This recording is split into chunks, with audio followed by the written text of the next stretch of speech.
Translucent waters shimmer. Emerald forests sway. Lofty mountains encircle. I guess if there's a heaven, this is it, yeah. Priest Lake is a paradise of many different shades. A glassy bay at dawn, sanctuary on a secluded beach, pathways through white powder, the challenge of an imposing spire. Priest Lake is Idaho's crown jewel. It sits right up in the top of the state of Idaho, and what better way to cap it off? The overwhelming beauty of this place is unmistakable. Its attraction magnetic. Priest Lake may be Idaho's most precious gem, our jewel of the North. Funding for Outdoor Idaho is made possible by your contributions to the Friends of Idaho Public Television and by the Corporation for Public Broadcasting.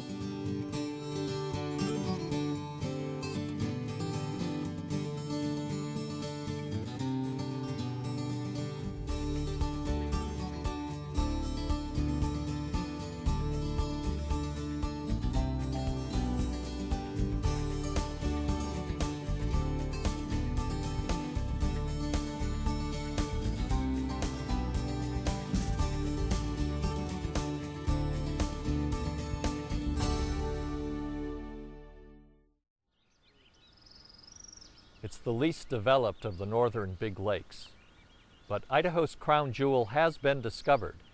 In the summertime, the beaches are crowded, and around the lake, the rustic cabins have given way to elegant retreats. Hi, I'm Bruce Reichert, and welcome to Outdoor Idaho. And yet there's something untouched, unspoiled about Priest Lake. Everywhere you look, there are scenes of enchantment and ample opportunities to escape into your own private paradise. This is truly one of the world's beautiful lakes.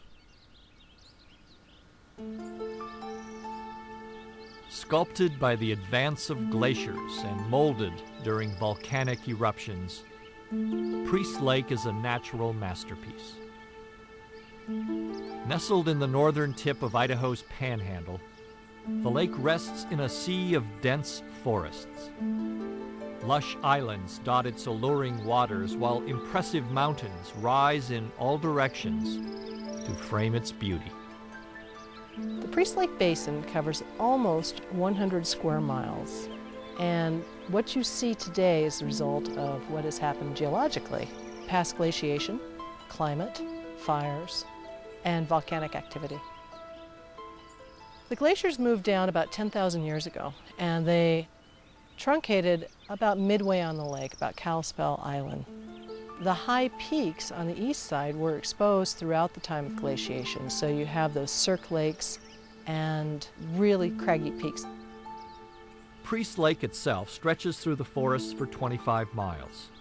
It includes a massive lower lake connected to a small, pristine upper lake by a channel called the Thoroughfare. This stunning 2-mile-long waterway and the upper lake are both protected from development as the Upper Priest Lake Scenic Area. The name Priest Lake goes back to the Jesuit missionaries who came to the area in the 1840s. Native Americans had called the lake Caniksu, their word for black robes. But that name was eventually replaced by the easier to pronounce Priest Lake. After the missionaries, miners and loggers began to filter into northern Idaho. Some found their way to Priest Lake. On 8 Mile Island, a cabin built in 1897 to work a mining claim is still standing. The Vinther Nelson Cabin is now a National Historic Site and one of the lake's landmarks. In the 1920s, Priest Lake got a taste of Hollywood with the arrival of silent movie star and director Nell Shipman. She based her production company on the lake and made several films showcasing the area's rugged grandeur before running into financial difficulties.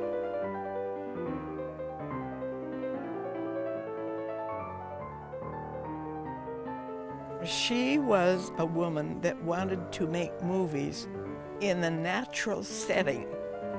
We got well acquainted with her son Barry, who was 11 years old at the time that she came to Priest Lake. Catherine Simpson began coming to Priest Lake not long after shipment. She first visited the lake way back in 1931, and 5 years after that she was married here. The couple bought a cabin at the north end of the lake and eventually wrote a book about the area. 70 years later, the cabin's been remodeled, but Catherine's still spending her summers at the very same spot. When we first came to this Beaver Creek spot, when we were married in 1936, we came with Cap Markham, and it was a steamboat. I have been coming to Priest Lake practically my whole life, and it's been one of my very favorite places to come. And that's all I missed when I was someplace else. I just feel comfortable here, and it's beautiful. It's probably one of the beauty spots of the world, and I've seen a lot of beautiful places in the world.